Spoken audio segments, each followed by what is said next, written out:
प्यारे बच्चे नमस्कार। 9वीं कक्षा के अध्याय पहले में आज हम समझने वाले हैं हमारे आसपास के पदार्थ, मैटर इज आवर सराउंडिंग। इसको समझने से पहले हम लोग थोड़ी सी बेसिक बातें समझेंगे कि जैसा आपने क्लास 8 में पढ़ के आए हैं कि विज्ञान आप लोगों ने पढ़ा होगा, ठीक है। विज्ञान आप सभी पढ़ के आ रहे हो 8 में और अभी आप पहुँचे हो क्लास 9th में। 9th में आप सभी को विज्ञान के 3 पार्ट पढ़ने को मिलते हैं, लेकिन किताब में आपका एक ही रहेगा। तीनों पार्ट में विज्ञान का क्या होता है, एक होता है भौतिक विज्ञान, एक होता है रसायन विज्ञान और एक होता है जीव विज्ञान, ठीक है, जिसे फिजिक्स बोलते हैं, केमिस्ट्री बोलते हैं एंड बायोलॉजी नाम से जाना जाता है। विज्ञान का 2 शब्दों से मिलकर कहते हैं बना गया है, जैसे कि वी प्लस का ज्ञान।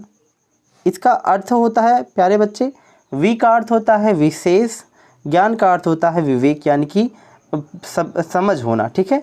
तो विशेष समझ होना यानी विशेष ज्ञान होना ही कहलाता है विज्ञान। और विज्ञान का परिभाषा भी आपको पता होगा अच्छे तरीके से, सुव्यवस्थित सुसंगठित क्रमबद्ध ज्ञान को विज्ञान कहते हैं। ये बात आप सभी भली भांति परिचित होंगे इस चीज़ों से, ठीक है। तो ये चीज़ें हम लोगों ने समझी कि विज्ञान क्या होता है, इसमें क्या क्या चीज़ें हम लोग को पढ़नी है। तो आइए अब समझने की कोशिश करते हैं कि हम लोग का पहला अध्याय क्या है। तो पहला अध्याय जो हम लोग का रिलेटेड है वह है रसायन विज्ञान से। पहला अध्याय किससे रिलेटेड है, रसायन विज्ञान से, जो है हमारे आसपास के पदार्थ। मैं बार बार बोलता रहा हूँ आप सभी से कि यथा नाम तथा गुण। ऐसे ही हर चैप्टर के हम पहले नाम समझेंगे, नाम का अर्थ समझेंगे, फिर आगे हम लोग चैप्टर पे आगे बढ़ेंगे, ठीक है। तो समझने की कोशिश करते हैं हमारे आसपास के पदार्थ क्या हो सकते हैं, पदार्थ क्या होता है।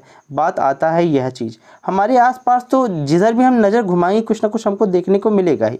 यहाँ पढ़ने वाली बातें हैं, देखिए जहाँ मुझे लगा कि आपको यहाँ समझने युक्त बातें हैं वहाँ मैंने एकदम अच्छे तरीके से हाईलाइट कर दिया है अक्षर को, ठीक है। बाकी हम लोग अच्छे से समझेंगे। देखिए अगर जो आप जिधर भी नज़र दौड़ाएंगे आपको कुछ अनेक जो है उनका आकार, आकृति और उनकी बनावट अलग अलग मिलेंगी। जैसा अभी आप कहीं नज़र दौड़ाएंगे, अगर जो आप इस अभी बैठ कर पढ़ रहे होंगे कापी कलम और पेन लेकर के, तो पेन की आकृति अलग है, कॉपी की आकृति अलग है, पैड की आकृति अलग है, गिलास की आकृति, यानी हर चीज़ की आकृति और बनावट, हर चीज़ें कहीं ना कहीं अलग होती हैं। यानी विश्व में प्रत्येक वस्तु जिस सामग्री से बना होता है उसे पदार्थ कहते हैं। वैज्ञानिकों ने ये नाम दिया था, ठीक है। तो ये कहा जा सकता है कि जो भी पदार्थ जो होता है वो कहीं ना कहीं जो हम लोग अपनी डेली लाइफ में आकृति, आकार, हर चीज़ हम देख पाते हैं वह हमारा एक पदार्थ होता है, ठीक है। तो ये बातें हुई हैं। फिलहाल ये सटीक चीज़ें नहीं होती, ये तो समझने वाली बातें ही हो गई ना। क्या हम लोगों ने अच्छे लिखने के लिए लिखने युक्त बातें कुछ से बताई।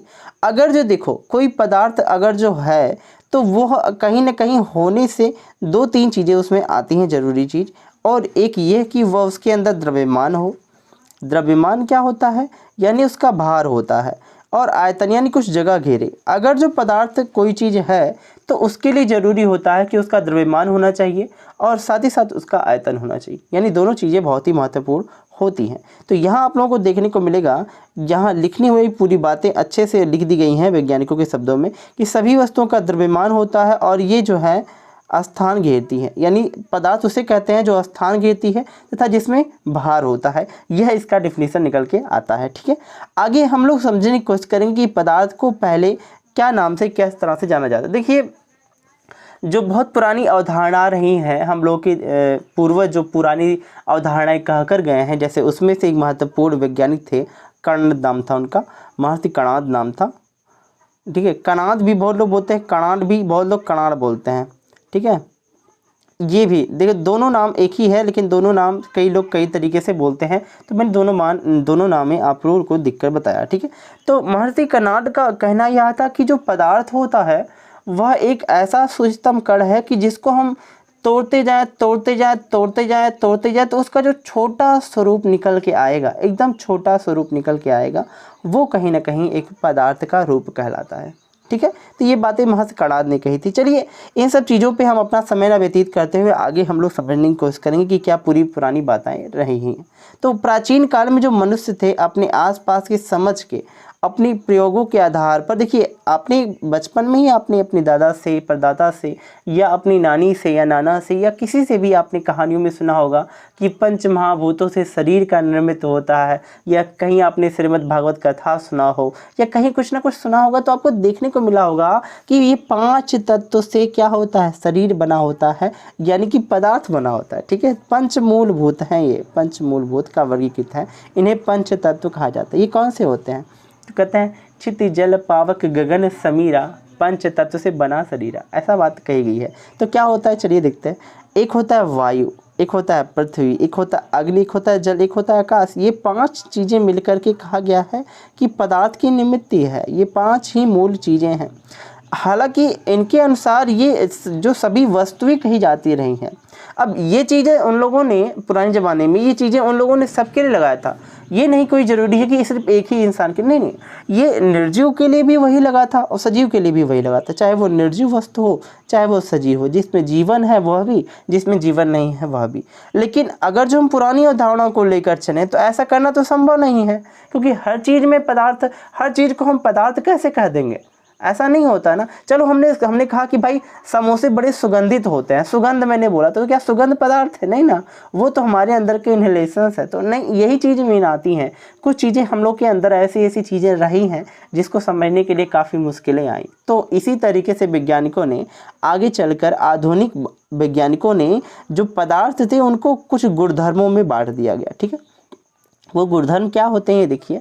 जो वैज्ञानिकों ने कहा कि आधुनिक वैज्ञानिकों ने कहा, जो इस समय के वैज्ञानिकों ने, कि जो पदार्थ हो सकता है वह 2 अवस्था में, यानी भौतिक गुणधर्म की अवस्था में और रासायनिक गुणधर्म की अवस्था की प्रकृति के आधार पर इन्होंने वर्गीकृत किया, बांट दिया है। ठीक है, तो चलो आगे बढ़ के पढ़ते हैं कि ये किस तरह से इनका स्वरूप हम लोगों को देखने को मिलेगा। ठीक है, तो पहला यहाँ चीज़ देखने को हम लोग को मिल रहा है कि पदार्थ का भौतिक स्वरूप, यानी फिजिकल। हम लोग यहाँ उनके क्या पढ़ने वाले हैं कि उनका फिजिकल कैसा बिहेवियर्स रहता है, ठीक है, या स्टेट कैसा रहता है। ठीक है, तो इसके आधार पे पहली बातें यह आती हैं कि पदार्थ जो है कणों से मिलकर बना होता है। ठीक है, पदार्थ जो है वह कणों से मिलकर बना होता है। कण से, कण क्या होता है, जैसे छोटा चीज़ ये है, ऐसे बहुत बड़ा पार्ट ऐसे करके बहुत बड़ा स्वरूप बनाया जा सकता है, ऐसा कहा जा रहा है। ठीक है, तो चलो देखते हैं कि यहाँ पर क्या, देखो बातें तो करें तो बहुत समय पहले जो थे प्रकृति में बारे में बहुत विचारधाराएं चली हैं।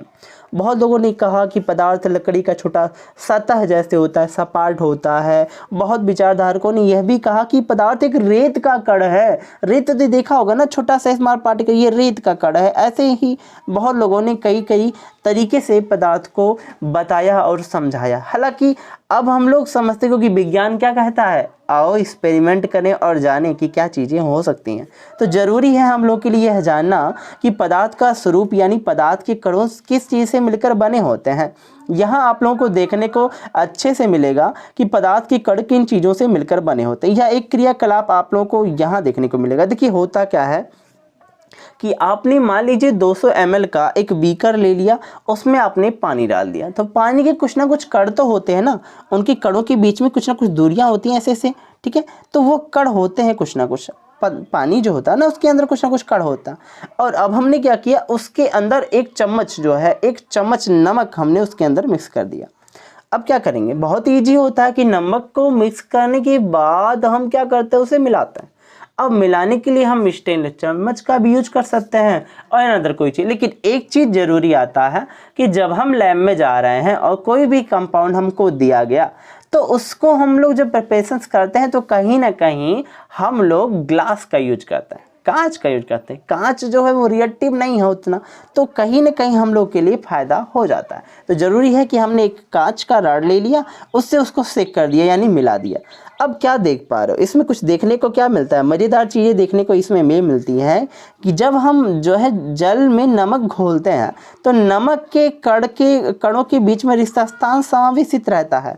अभी देखो, अगर जो पैटर्न में बनाने की कोशिश करूँ, ठीक है, तो देखो मान लो ये नमक का कण है, ये नमक के कण है ऐसे, ठीक है, या यूँ समझो कि ये नमक के कण, हाँ चलो नमक के कण ही ऐसे ही हैं बड़े बड़े, ठीक है। अब आपने क्या किया, थोड़ा सा मात्रा में इसमें जल के कण, तो जल के कण में आपने क्या, जल के कण इसके बीच में आ गए, ठीक है। तो इनके कणों के बीच में कुछ रिक्त स्थान ही था, तभी इनके कणों के बीच में ये कण आ पाए, नहीं तो ये आ पाते क्या, नहीं आ पाते ना। तो इनके कणों के बीच में कहीं ना कहीं जरूर रिक्त स्थान पाया जा रहा है। तो यहाँ से हम लोगों ने ये चीज़ें समझ ली अभी तक कि यह जो है, ये एक्सपेरिमेंट पूरी बातें लिखी यही चीज़ें गई हैं और इसमें कहने वाली कोई बात नहीं है। और बाद में स्पष्ट शब्द में ये चीज़ें कह दी गई कि भाई पदार्थ जो होता है उसके कणों के बीच में रिक्त स्थान समावेशित रहता है, ठीक है। तो ये बातें यहाँ से देखी गई हैं। आगे कुछ बातें और हैं वह भी देखेंगे। पदार्थ के जो कण होते हैं वो कितने छोटे हो सकते हैं, बात तो यह है। यहाँ वही रूल लगेगा जो महर्षि कर्णद थे, उन्होंने कहा था कि पदार्थ एकदम छोटे छोटे छोटे छोटे कणों से मिलकर बना होता है। तो ये बातें कही गई थी, महर्षि कर्णद ने कहा था कि इस चीज़ को देखो, यहाँ जो लैब में प्रिकॉशंस लिए गए हैं वो काफ़ी इजी है, आप घर पे करके देखना, मैं बहुत इजी में बता दे रहा हूँ, ठीक है। आपको करना क्या है कि एक गिलास ले लेना, ट्रांसपेरेंट हो, जो पारदर्शी हो, जिसे हम आर पार देख सकें, ठीक है। उस ग्लास में करना क्या, आप एक अमाउंट रखना फिक्स। मान लो आपने 10 ml ले लिया, ml नापने वाला आता है घर में, बच्चे जो है ना दवा पीते हैं उसमें से 10 ml 5 ml, तो ऐसे ही आप एक पैमाना बना करके उसको ले लीजिएगा पानी की मात्रा को, ठीक है। और अगर जो आपके पास पोटेशियम परमैंगनेट है, पोटेशियम परमैंगनेट होता है लाल दवा, नहीं है तो कोई बड़ी बात नहीं है। आपके घर में एक बहुत क्या चीज़ आता है पता है आपको, अच्छे से बताइए, डेटॉल आता है, ठीक है। तो डेटॉल को ले लीजिए, ठीक है, वो भी चीज़ें आती है तो उसको ले लीजिए, आप कुछ ड्रॉप्स के रूप में इसके अंदर मिक्स कर दीजिए। फिर आपको करना क्या है, प्रेजेंट टाइम में यहाँ देखिएगा थोड़ा सा अच्छे तरीके से, ठीक है। तो करना क्या है कि 10 आपने 100 ml लिया था और उसके बाद कुछ बूंदा आपने डाल दी, तो क्या था, इसका कलर पहले नहीं था कुछ, लेकिन अब आप उसमें डालोगे तो उसका कलर बदल जाएगा। अब अगर जो डेटॉल आपने पानी में डाला तो दूध रंग का हो जाता है, आपको पता है ना, इसी तरीके से, तो ऐसा कलर उसका देखने को मिलेगा, ठीक है। अब आगे क्या है, यहाँ पोटेशियम परमैंगनेट लिया, लाल दवाई से लिए लाल कलर से दिखा गया है, बाकी आप डेटॉल यूज कर सकते हो, कोई बड़ी बात नहीं है। तो आप 100 ml अगर जो देखोगे, फिर उसके बाद आपने करना क्या, इसमें से 10 ml आपको निकाल लेना है। फिर अनदर आपके पास स्वच्छ पानी रहेगा, उसमें फिर डाल दीजिए 10 ml को, फिर वो गंदा हो जाएगा, फिर डालेंगे, ऐसे लगातार क्रियाएं आपको करनी है। लास्ट में आप क्या देख पा रहे हो कि जो इसका रंग है, कलर है, वो फीका पड़ता जा रहा है, और ऐसा चीज़ आपको देखने को मिलेगा। ऐसा इसलिए हो रहा है 5 से 8 बार, देखो लिखा नहीं यहाँ पर, 5 से 8 बार आप करेंगे तो आपको रंग में क्या है, अंतर देखने को मिलेगा। चलो इस क्रियाकलाप के बारे में क्या इन्होंने कहा वो चीज़ें हम लोग देखते हैं। यहाँ पर लिखा गया, इस स्थिति में ये कण जो होते हैं छोटे भागों में विभाजित नहीं किया जा सकता। यानी अगर जो यहाँ मैंने बोला कि जो कर्णद ने बोला था कि भाई उसको छोटे छोटे टुकड़ों में हमने विभाजित कर दिया, लेकिन यहाँ तो नहीं कर पा रहे हैं ना। यहाँ पानी के कण और डिटर्जेंट के यानी डेटॉल के कण हमने लिए, तो वहाँ वो क्या है ना, लगातार बनता जा रहा है, बनता जा रहा है, बनता जा रहा है। कितना हम स्पेंड करेंगे, कहीं ना कहीं उसके अंश तो रह ही जाएंगे ना, तो हम नहीं विभाजित कर सकते। लेकिन इससे यह बातें स्पष्ट हो गई कि पदार्थ के जो कण है बहुत छोटा होता है, इतने छोटे कि हम कल्पना नहीं कर सकते कि कितने छोटे होते हैं, ठीक है। तो ये चीज़ें हम लोग को यहाँ से देखने को मिली इस एक्सपेरिमेंट से, ठीक है। अब यहाँ पर हम लोग को ये चीज़ें और देखने को मिलती है कि जो पदार्थ होते हैं उनके कुछ कणों में अभिलाषणी गुण होता है, यानी उनके अंदर कुछ प्रॉपर्टी होती है। अच्छा, उस प्रॉपर्टी में हम लोगों को क्या देखने को मिलता है कि जो पदार्थ के कण हैं उनके बीच में कुछ रिक्त स्थान भी होता है। रिक्त स्थान क्या होता है, ये चीज़ें हम लोग अभी अभी इससे पहले बढ़े हैं, ठीक है, अच्छे तरीके से। किस किस चीज़ों में, तो देखो क्रियाकलाप 1.1 में, क्रियाकलाप 1.2 में हम लोगों ने अच्छे से पढ़ा। अभी याद होगा आप लोगों को कि भाई हमने नमक ले लिया या शर्करा कुछ भी डाल दोगे तो उसके कलर में थोड़ा चेंजिंग आ जाता है। देखो अमाउंट नहीं बदलता, आप सोच रहे हो कि ऐसा नहीं है, ऐसा अमाउंट नहीं बदलता। मान लो इसको देखने के, तो मान लो ये आपके पास एक क्या हो जाए, ऐसे गिलास आपके पास है, उसमें आपने क्या लिया, 10 ml पानी डाल लिया, 10 ml आपने जल ले लिया, और आपने चिम्मच भर के नमक डाल दिया। तो क्या थोड़ा सा लेवल तो ऊपर हो जाएगा, लेकिन जब आप मिक्स कर दोगे तो लेवल उतना ही रहेगा पानी का। लेकिन क्या देख पा रहे हो कि जो पानी था यानी जल था, उसके अंदर के कणों के बीच में क्या आ गया पता है, नमक आ गया, ठीक है। तो ये चीज़ें आप लोगों को इसमें देखने को मिली हैं। तो ये चीज़ें भी हम लोग देखें और लगा कि है भाई पदार्थ जो होता है उसके कणों के बीच में रिक्त स्थान भी होते हैं। और महत्वपूर्ण चीज़ें अब ये आती हैं कि जो पदार्थ के कण हैं वो निरंतर गति कैसे करते रहते हैं, उनके कणों के बीच में गति होती है, मोशंस होते हैं, ठीक है। वो गति करता है रैंडमली, एक पदार्थ यहाँ तो एक यहाँ, यहाँ घूमेंगे वो आपस में। चलो इसको पता करने के लिए बहुत ईजी तरीका हम लोग कर सकते हैं घर पे प्रैक्टिकल करके, ठीक है। देखो जो जो चीज़ें लिखी गई हैं ना वो काफ़ी इंपॉर्टेंट आपकी है, और मैंने कहा ना कि आपका एनसीईआरटी आपके लिए बहुत बेहतर होता है, बस यही पढ़ो अच्छे से समझ में आएगा। अपनी कक्षाओं में किसी कोने पर एक बुझी हुई अगरबत्ती रख लो।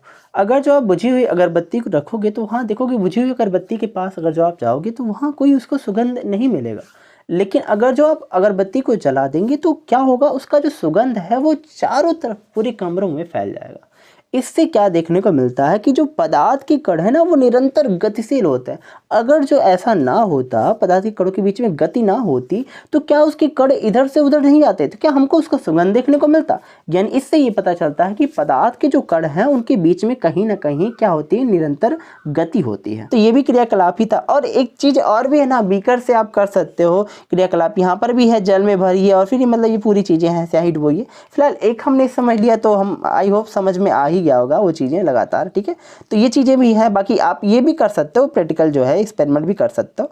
तो एक चीज़ें, यह चीज़ समझ में आई कि नहीं, देखो क्रियाकलाप जब आप करोगे तो आपको समझ में आया। मैंने अगरबत्ती वाला बताया, काफ़ी स्टैंडर्ड है, उसको आप परफॉर्म्स भी डेली करते हो भाई, बहुत से बच्चे पूजा पाठ करते हैं तो उसमें देखने को उनको मिलता होगा ये चीज़ें, ठीक है। अच्छा, एक बात और भी आती है समझ में कि भाई पदार्थ के जो कण होते हैं वो निरंतर गतिशील होते हैं, ठीक है। ये बात समझ में आ गई। इसका रीजन है कि गतिज ऊर्जा, उनके कणों के बीच में गतिज ऊर्जा होती है। ऐसे ही प्रश्न इसी में है कि भाई ठंडे खाने का सुगंध जो है वो ज़्यादा दूर तक नहीं जाता, लेकिन गर्म खाने का सुगंध जो है बहुत दूर तक जाता है। पता है, मोटू पतलू देखा होगा आप लोगों ने, तो मोटू पतलू में आपको देखा है, मोटू को जो समोसा सूंघता है तुरंत वो भाग जाता है, उड़कर चला जाता है, क्योंकि जो ठंडा समोसा सूंघे कभी नहीं गया, क्योंकि ठंडे समोसे की सुगंध जो है वो ज़्यादा दूर तक नहीं जाती। रीजन क्या है, उनके कणों के बीच में गतिज ऊर्जा, यही गतिज ऊर्जा नहीं होती है। और अगर जो गर्म है खाना तो उनके बीच में गति जो ज़्यादा होती है, इसी कारण से वो सुगंध तेजी के साथ जाता है और मनमोहक होकर के वो वहाँ जाता है और समोसा खा लेता है। तो ये क्रियाकलाप में हम लोगों ने देखने को मिला था। और चीज़ें बहुत से क्रियाकलाप ऊपर हैं जो हम लोग ने छोड़ा है, आप उसको पढ़िएगा तो समझ में अच्छे से आएगा, लेकिन कोशिश हमारा है कि कम शब्दों में मैं ज़्यादा बातें बताऊँ, ठीक है। तो ऐसे कणों में रिक्त स्थान का समावेशन आपको देखने को मिला। अच्छा, एक बात और भी है कि दो जो आपको यहाँ देखने को मिलेगा, ठीक है, वो ये है कि दो विभिन्न पदार्थों के कणों को स्वतः मिलाने से विसरण कहलाता है। अगर जो दो विभिन्न पदार्थों के कणों का जो स्वतः है यानी आपस में अपने आप ही मिलन हो जाए तो उसी क्रिया को कहते हैं विसरण, ठीक है। आई बात समझ में। चलो अच्छा, विसरण की क्या चीज़ें यहाँ पर भी मिलती हैं वो चीज़ें देख लो। विसरण से बात एक याद आती है कि भाई पदार्थ के कण जो होते हैं एक दूसरे को आकर्षित करते हैं। कैसे आकर्षित करते हैं, तो देखो, आपने एक नृत्य देखा होगा। अब ये नृत्य तो है बहुत सी जगह यूज किया जाता है, खासकर आप अगर जो पहाड़ी इलाकों में जाएंगे, जैसे कि नेपाल चले गए या और कहीं चले गए, तो क्या करते हैं कि एक लड़की जो होती है वो अपना हाथ जो है पीछे कर लेगी, जैसे यहाँ देखने को मिलेगा, और दूसरी लड़की उसकी एक हाथ को पकड़ के ऐसे आगे कर लेगी, दूसरे भी ऐसे ही, ऐसे लगातार लगातार लगातार लगातार ऐसा वो चलता रहेगा पैटर्न। तो इस पैटर्न को देखने से ये पता चलता है कि एक जो पदार्थ है वो एक दूसरे को आकर्षित किए हुए। फिलहाल ये चीज़ें समझने के लिए ही है, हम लोग ये नहीं मानते, हम लोग किसी दे क्या एक्सपेरिमेंट चाहता है। एक्सपेरिमेंट क्या है वो चीज़ें देखेंगे, उसके बाद आगे हम लोग कहेंगे कि भाई ऐसा हो सकता है। एक्सपेरिमेंट नहीं देखेंगे तो हम कैसे कह दें। देखो एक्सपेरिमेंट में यहाँ एक चीज़ें लिखी गई हैं वो देखिएगा कि एक लोहे की कील और एक चाक का टुकड़ा और रबड़ ले लेते हैं, इन पर हथौड़ी का मार करेंगे, ठीक है, काट कर या खींच कर भंगुर का प्रयास करेंगे। इन दोनों में किसके कण जो है अत्यंत दूर दूर हो जाते हैं, ये बात इसमें कही गई है। फिलहाल ऐसा चीज़ें आपको देखने को मिलेगा, एक हथौड़ी में जल जो है लेकर के उसे उंगली से काटते हैं। तो फिलहाल अलग अलग प्रकार के अलग अलग कण हम लोग को देखने को तो ये मिलते ही है ना, हर चीज़ें लगातार, तो इसलिए हम कह सकते हैं इजिली बहुत सी चीज़ें हम लोग को देखने को यहाँ मिलेंगी, ठीक है। तो पदार्थ के जो कण है उनके बीच में एक जो है का बल कार्य करता है, वो एक आकर्षण बल है। देखो यह बल जो होता है वो हर उस कण के बीच में लगता है जो कण जिस चीज़ से मिलकर बना है। जैसे मान लो यह एक कण है, यह एक कण है, तो इनके बीच में एक बल कार्य करता है जो एक दूसरे को खींचे रहता है। इसी बल को बोलते हैं इंट्रामॉलिक्यूलर फोर्स, अंतरा अणुक आकर्षण बल। इनके अणुओं के बीच में आकर्षण बल है तो अंतराणुक आकर्षण बल है। हर किसी के यहाँ पर बल लगता है। अब हो सकता है ये तेजी के साथ इसको खींचे हो, ये तेजी के साथ इसको खींचे, तो यही बल कार्य करता है जिसके कारण से पदार्थ एक दूसरे के बीच में गिरते होते हैं। तो उपरोक्त यहाँ हम लोगों ने बहुत सी चीज़ें देखने को पाई हैं, मिला भी है, और चीज़ें हम लोग को समझने को यहाँ से भी मिला है, और लगातार देखो ये चीज़ें रहती हैं। आई बात समझ में होगी। आई होप आप लोगों ने बातें इतनी तो समझी होंगी। और यहाँ पर अब चीज़ें क्या रह गई हैं देखो, और चलो देखते हैं, ठीक है। तो यहाँ अब चीज़ें रह गई हैं कि पदार्थ की जो है अवस्थाएं क्या होती हैं। फिलहाल यहाँ कुछ प्रश्न हैं जिनको हम आप लोगों को सॉल्व कराएंगे, टेंशन मत लीजिएगा, ये सब प्रश्न आपको सॉल्व कराए जाएंगे और आपको ये मिलेगा आराम से, ये प्रश्न का आंसर मिलेगा, ठीक है। जो है स्विमिंग पूल में गोताखोर जो पानी काटता है, ये सब चीज़ें आपको देखने को मिलेंगी, ये सब मिलेंगी, टेंशन मत लीजिएगा। आगे हम लोग पढ़ने की कोशिश करेंगे कि पदार्थ की जो अवस्थाएँ होती हैं वो क्या हो सकती हैं। अभी तो हम लोगों ने पदार्थ के बिहेवियर समझे, भौतिक और रसायन दोनों बिहेवियर हम लोगों ने थोड़े थोड़े समझे थे। अब आया बात कि पदार्थ की जो अवस्थाएं होती हैं, यानी स्टेट ऑफ जो है मैटर, ये क्या हो सकता है, ठीक है। तो देखो, अगर जो बात करें पदार्थ का जो अवस्था है वो तो 3 ही अवस्थाओं में पाया जाता है, ठोस, द्रव और गैस। यानी पदार्थ 3 अवस्थाओं में पाया जाता है, ठोस अवस्था, द्रव अवस्था और गैस अवस्था। आइए पढ़ने की कोशिश करते हैं ठोस अवस्था। तो ठोस अवस्था के लिए हम लोग देखते हैं कि क्या हो सकता है। पेन हो गया, किताब हो गया, कलम हो गया, ये सब चीज़ें ठोस अवस्था के अंतर्गत आती हैं, ठीक है। तो देखो, ये तमाम बातें लिखी गई हैं उदाहरण के लिए। आगे हम लोग यहाँ देखेंगे तो काफ़ी बातें समझ में आएंगी, ठीक है। इन सभी का निश्चित आकार होता है। किसी ठोस के लिए जरूरी है उनका निश्चित आकार होना, स्पष्ट सीमाएं होना, स्थिर आयतन यानी नगण्य संपीड्यता यानी क्या होता है, कंप्रेसिबिलिटी। अगर जो हम उसको दबाएं ना तो वो टूटेगा नहीं, ऐसा है, कंप्रेस नहीं होगा, दबेगा नहीं उतना, ठीक है। तो ये ठोसों के अंदर गुण होते हैं।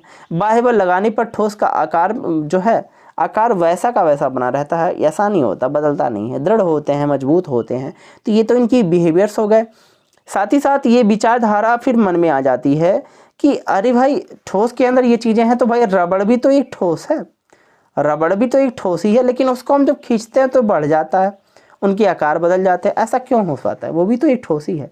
फिर मन में प्रश्न आ जाता है कि भाई विभिन्न आकार के बर्तन भी तो ऐसे होते हैं रखने पर, जैसे चीनी और नमक, ठीक है, चीनी और नमक उन्हीं बर्तनों के आकार ले लेते हैं, ऐसा कैसे।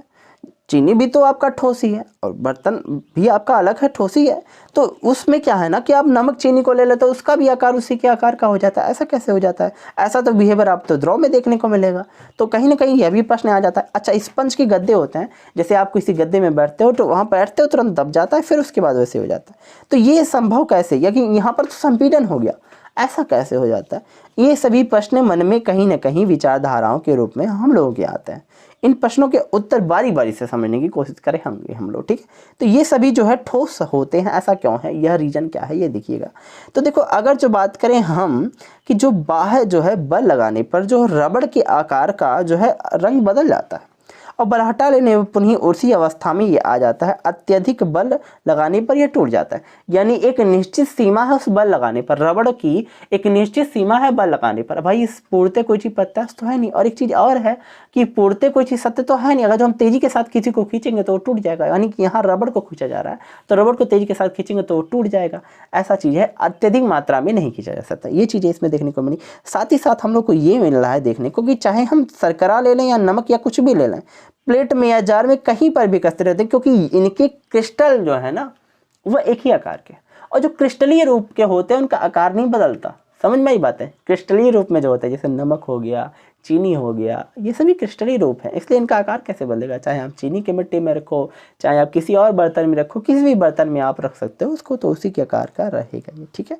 और साथ ही साथ हम लोग को देखने को यह चीज़ें मिलेंगी कि स्पंज जो होता है, यानी स्पंज जो हमने बताया अभी, ठीक है, स्पंज के बहुत छोटे छोटे टुकड़े होता है। स्पंज के गद्दों में बहुत छोटे छोटे टुकड़े होते हैं, ऐसे छोटे छोटे छिद्र होता है। उन छिद्रों के अंदर आप देखते हो हवा समाज रहता है, हवा भरा रहता है। अब क्या करता है, जो इंसान बैठता है बस हवा क्या है, बाहर निकल जाती, और फिर जैसे उठा हवा भर गई, हवा बाहर हवा निकल गई, हवा बाहर हवा निकल गई, ये चीज़ें आपको देखने को मिला। इसी कारण से उसके अंदर क्या है, संपीडिता का गुण संभव हो पाता है। तो ये बिहेवियर हमने देखा ठोसों के अंतर्गत। तो ये ठोस का अवस्था हम लोगों ने अभी भी समझा। आइए अब समझने की कोशिश करते हैं द्रव अवस्था क्या हो सकती है, ठीक है। द्रव अवस्था के लिए यहाँ तमाम चीज़ें लिखी गई हैं, जैसे जल जो है, खाना पकाने का तेल हो गया, दूध हो गया, जूस हो गया, ये सभी ऐसा शुद्ध पेयजल हो गया, ये सब चीज़ें जो है ये जल रूप में यानी द्रव रूप में पाई जाती हैं। हालांकि इसमें कई बातें लिखी गई हैं, इन सब के लिए हमारे पास उतना टाइम नहीं है, तो आगे बढ़ेंगे हम लोग, देखते हैं क्या चीज़ें रहेंगी।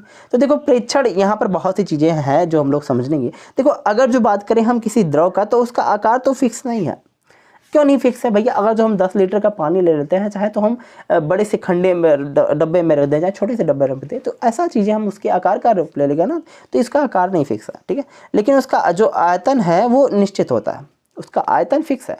भैया 10 लीटर लिए हैं तो 10 ही लीटर रहेगा, 50 तो नहीं हो जाएगा, इसलिए उसका आयतन फिक्स है। ठीक है, इस बर्तन जो है जिस बर्तन में उसको रखते हैं उसी का आकार धार लेता है, जैसा भी हमें बताता है। ठीक है, मान लीजिए एक ऐसा, देखो बहुत से तरीके हैं आपको समझाने के मेरे पास।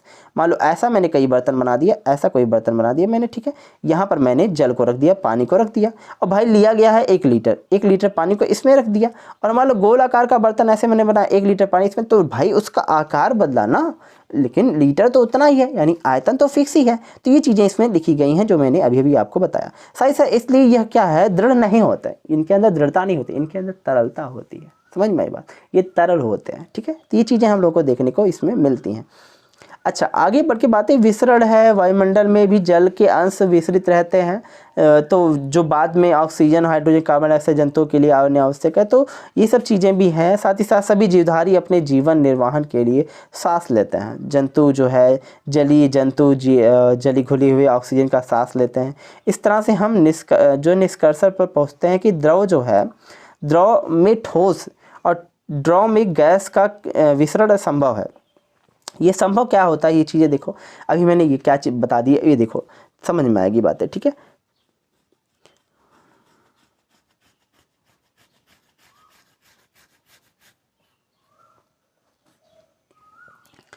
देखिए होता क्या है कि अगर जो बात करें हम, यहाँ सभी जीवधारी अपने जीवन निर्वाह के लिए सांस लेते हैं। जलीय जंतु जल में घुली हुई ऑक्सीजन से अपना सांस पूरा करते हैं। इस तरह से हम निष्कर्ष निकाल पाते हैं कि द्रव में भी क्या है, ठोस हो सकता है, द्रव में भी ठोस और द्रव में गैस, 3 जो विसरण है संभव हो जाता है। अगर जो इन चीज़ों को समझना है तो देखो कि ठोसों की जो अपेक्षा द्रवों में विसरण की दर कम अधिक होती है। अगर जो आप ठोस में देखोगे तो ठोस में द्रव की अपेक्षा विसरण ज़्यादा होता है। इसलिए होता है क्योंकि द्रव जो है अवस्था में पदार्थ के स्वतंत्र कण स्वतंत्र रूप से गतिमान रहता है। ठोसों में अत्यंत द्रव के कणों जो है रिक्त स्थान अधिक होता है। ये चीज़ें आपको देखने को मिलेंगी। ठोसों में जो है रिक्त स्थान की जो अपूर्णता जो है यहाँ पर अधिक होती है इसकी अपेक्षा में। तो फिलहाल ये समझने वाली बातें थी जो हम लोगों ने यहाँ देखने को मिला। ठीक है, तो ये चीज़ें हम लोग को किसके अंदर मिलता है, द्रव के अंदर मिलता है। अरे द्रव बहुत ही चीज़ें हैं, देखो इसमें अभी अवस्थाएं पढ़ रहे हैं हम, पूरी चीज़ें भी तो वाकई ही हैं। अब आती है बात कि गैस अवस्था क्या होता है। देखो गैस तो बहुत चीज़ें हैं, सिलेंडर है हो गया, ये सब चीज़ें, इसमें आयतन और आकार कोई निश्चित नहीं होता, कोई फिक्स नहीं होता।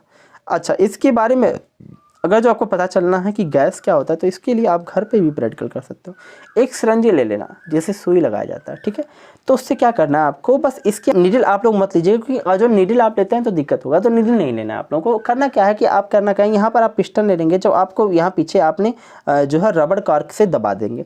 दबाने के बाद इसके अंदर भरा होता है गैस, तो आप जब इसको प्रेस करोगे, दबाओगे, तो दबाने से आपको क्या होगा कि एक बहुत एक सा प्रेशर दिखेगा, यहाँ पर भरा होता है गैस, जिसके कारण से वो दब नहीं पाता। ऐसा चीज़ आपको देखने को मिले, तो यहाँ पर आप दाब का अनुभव कर पाते हो। यहाँ चीज़ें, यहाँ आपको क्या चीज़ें मिलेंगी देखने को, तो यहाँ देख सकते हो कि जो हम देख सकते हैं कि ठोस, द्रव और गैस की तुलना में गैस में संपीड़ितता काफ़ी अधिक होती है। देखो संपीड़ितता यानी क्या होती है, कंप्रेसिबिलिटी। अगर जो ठोस को आप दबाना चाहोगे तो नहीं दबेगा, नगण्य है, बहुत कम दबता है। द्रव में थोड़ा दाब ज़्यादा होता है इसकी अपेक्षा, लेकिन गैस में सबसे ज़्यादा दबाव सकते हैं, दबाव सबसे ज़्यादा दे सकते हैं, ऐसा चीज़ें इसमें है। ठीक है, तो ये चीज़ें हम लोग को यहाँ से देखने को मिली हैं, और ऐसा चीज़ ही है जिसके कारण से हम लोगों ने क्या करते हैं कि जो LPG हमारे घरों में उपयोग किया जाने वाला LPG सिलेंडर गैस, जिससे हम खाना बनाते हैं, ठीक है, इसमें भी आपको देखने को ये चीज़ें मिलेंगी। साथ ही साथ अस्पताल में जो ऑक्सीजन का सिलेंडर होता है उसमें भी आपको देखने को मिला, जैसा कि आप देख पा रहे हो अभी कोरोना जैसी वैश्विक महामारी जो फैली हुई है, उसमें सबसे ज़्यादा जो दिक्कतें आ रही है वो ऑक्सीजन सिलेंडर की आ रही है, क्योंकि वो लिक्विड फॉर्म में होती है, द्रवीय रूप में होती है, और द्रवीय रूप में उसको सिलेंडर में भरा जाता है और भर करके यहाँ एक दूसरे पर ट्रांसपेरेंट किया जाता है। तो ये चीज़ें आपको देखने को मिलती है। CNG गैस यानी कंप्रेस्ड नेचुरल गैस भी आपको देखने को मिलेगा। ये सभी उपयोग आपको देखने को मिलते हैं। गैसों में यही कंप्रेसिबिलिटी की जो क्रिया है यही लगातार रहती है, जिसके कारण से क्रिया हम लोग देखने को पाते हैं। तो ये चीज़ें हम लोगों ने लगातार अभी तक समझ ली हैं। तो नेक्स्ट वीडियो में हम लोग पूरी बातें समझेंगे, और साथ ही साथ जो प्रश्न ये सब देखने को मिला है, ये सब प्रश्नों को भी हम लोग सॉल्व करेंगे। तो ये लेक्चर नंबर पहला था, यानी पार्ट फर्स्ट था, जो हम लोगों ने अच्छे से समझा। पार्ट सेकंड लगातार हम लोग समझेंगे। अगर जो आप चैनल पे नए हैं तो चैनल को जरूर सब्सक्राइब कीजिएगा, बेल आइकन को प्रेस कीजिएगा, जिससे आने वाली वीडियोज़ की नोटिफिकेशन आप सभी को मिल सके, और कोशिश कीजिए कि ज़्यादा बच्चों के पास शेयर कीजिए, जिससे ये क्लासेस जो है बहुत बड़ा हो सके और आपके लिए मैं बेहतर से बेहतर प्रयास कर सकूँ। धन्यवाद।